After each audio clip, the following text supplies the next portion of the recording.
might be the biggest mismatch in 22 years. Hey, somebody forgot to tell Houston, Larry Bird was just spectacular. You count this Houston team out, and that's a mistake. And that's been the story in the Los Angeles series, San Antonio, Kansas City, and now here in Boston. In 1981, Houston was booming, a city on the rise. The oil boom was transforming the skyline. New towers stretched into the Texas sky. The population was exploding. Houston had become one of the largest cities in America, full of ambition and confidence. But there was still something missing. The city had never experienced a true championship run. The Astros had come close, the Oilers had come close. Heartbreak was familiar, glory was not. And basketball? Basketball was barely part of Houston's identity. The Rockets had only been in Houston for a decade, and even that beginning was rocky. When the franchise moved from San Diego in 1971, it arrived in a city that wasn't sure if it wanted professional basketball. The team played home games all over Texas, struggled to draw fans, and often felt like a traveling act searching for a permanent home. Players joked that Houston was a football town first, second, and third. Sometimes fans didn't even know who the Rockets were. But 10 years later, something remarkable happened. A team nobody expected to matter became one of the most unlikely success stories in NBA history. The 1980-81 Rockets finished the regular season with a losing record, just 40 wins and 42 losses. They limped into the playoffs as underdogs. No one viewed them as title contenders.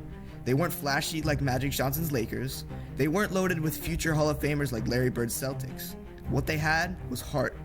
At the center of it all was Moses Malone, the most relentless rebounder in basketball. Malone wasn't glamorous. He didn't play with Hollywood flair. He simply outworked everyone on the floor.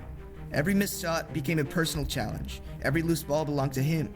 Night after night, he carried Houston on his shoulders. Alongside him was Calvin Murphy, the 5'9" spark plug who played with the courage of a heavyweight fighter.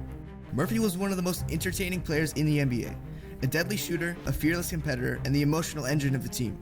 He was undersized, overlooked, and impossible to intimidate. Then there was Rudy Tomjanovich, the hometown favorite whose career had nearly been ended by one of the most infamous punches in sports history just a few years earlier.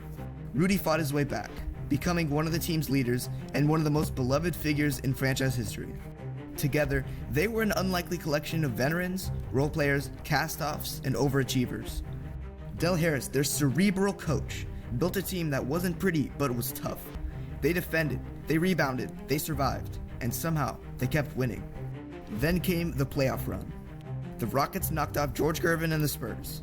They stunned the defending champion Lakers, defeating Magic Johnson and Kareem Abdul-Jabbar in one of the biggest upsets in NBA playoff history. Suddenly, a team that had spent the entire season fighting for respect found itself in the NBA Finals against Larry Bird and the mighty Boston Celtics.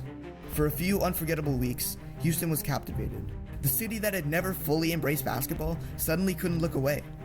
Offices buzzed about the Rockets, families gathered around televisions. Strangers talked basketball in grocery stores and restaurants. For the first time, Houston experienced what great sports cities already know, that a team can bring an entire community together.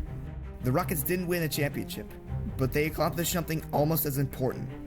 They made Houston believe basketball belonged here. This is the story of the Cinderella Rockets, the underdogs who shocked the NBA, the players who turned the football town into a basketball town, and the improbable season that launched Houston's love affair with the game.